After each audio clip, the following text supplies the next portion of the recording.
Healing Meditation Words for Beginners of Meditation Chapter 7.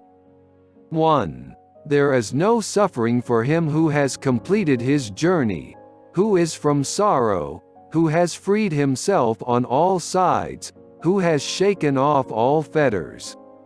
2. The thoughtful exert themselves. They do not delight in an abode, like swans who have left their lake, their house and home. 3. Those who have no accumulation of property, who eat according to knowledge, who have perceived the nature of release and unconditioned freedom.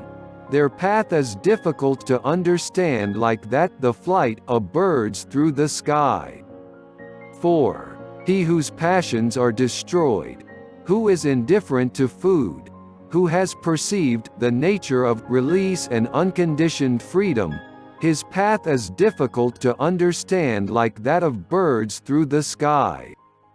5. Even the gods envy him whose senses are subdued, like horses well tamed by the charioteer, who is free from pride and free from taints.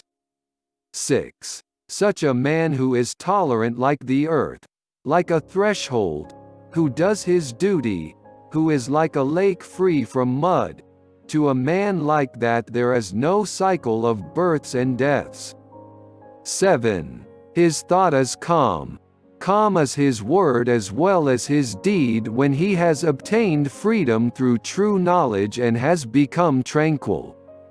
8. The man who is free from credulity, who knows the uncreated, who has severed all ties, who has put an end to all occasions for the performance of good or bad actions, who has renounced all desires, he, indeed, is exalted among men.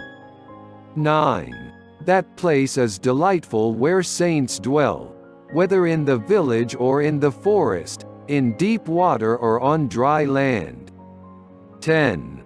Forests are delightful to saints, where ordinary people find no delight. There the passionless will find delight, for they do not seek for the pleasures of sense.